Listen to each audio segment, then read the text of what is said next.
0, make this final. Heading 0, receive. It's a new lifeline for patients in need, where mid-air lives can be saved. So if we have to intubate someone on board that deteriorates since we left the community up north, well, we are able to intubate them at any time with our equipment. This is Sibi Air, a new medevac service in northern Quebec. It's owned by the Cree Nation of Chisasibi. So instead of being in Montreal, the planes will be in the community near James Bay, ready to go at a moment's notice. It's not uncommon that the patient will only get the medical attention that he or she deserves in 7-8 hours. Right now, we can have the patient in Montreal in about 2 hours or less. It's staffed with medevac nurses who can stabilize a patient in the air until they get to a hospital in Val d'Or or Montreal. We always talk about the golden hour or the golden few hours. You really want them in a center where we can take care of them with the appropriate medications and the tests that we need. Delaying even 2-3 hours, that's a major problem. The plane is a King Air 350, which has been used extensively on gravel runways and in unpredictable weather, an everyday reality in the north. It's not uncommon that you can see all 4 seasons in a day. The town acquired the plane in the spring, as construction on a new hospital is set to start to replace this nearly 50-year-old facility. We are missing a lot of things, certainly an operating room and surgeons.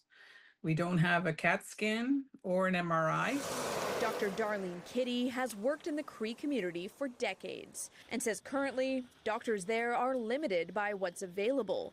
For instance, high-risk pregnancies and chemotherapy patients need to go south to receive care. I think most patients realize this is what we can do or offer at this time. When it was announced, it was said the new hospital would serve about 20,000 people in 9 communities and have the ability to provide specialized services like some surgeries, CT scans, and cancer treatments, which weren't always readily available before. These artist renderings show what the new hospital will look like.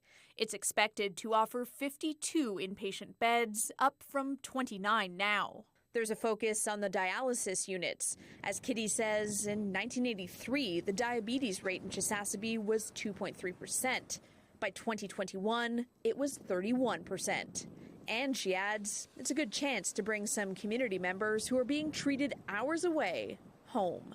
Certainly, we want to repatriate some of the patients we have staying in the south, and it's certainly cheaper to take care of a patient up here than send them south. This new seniors residence is also being built to accommodate more people. But with the increased services comes a new challenge. Houses are going up all over Chisasibi as the community is now trying to attract some of the 700 workers it will need to run the new hospital. We're running to trying to catch up with all of that. So that's a challenge in itself. That's just one building, though, one hospital. How do we keep up with all of this demand? The hope is to get visiting surgeons to the north to perform operations at the new facility. And for the past decade, there's been a push to train more local healthcare workers. I think they really welcome a Cree professional because there's already that knowledge of the culture and the reality. And that also applies to medevac pilots. Once we establish the base here, it'll be 100% Cree owned, and one day we hope we will have 100% Cree pilots as well. The timeline for the hospital opening will be set in the spring, and the medevac service has been running for months, an effort to make healthcare more accessible. That is our goal.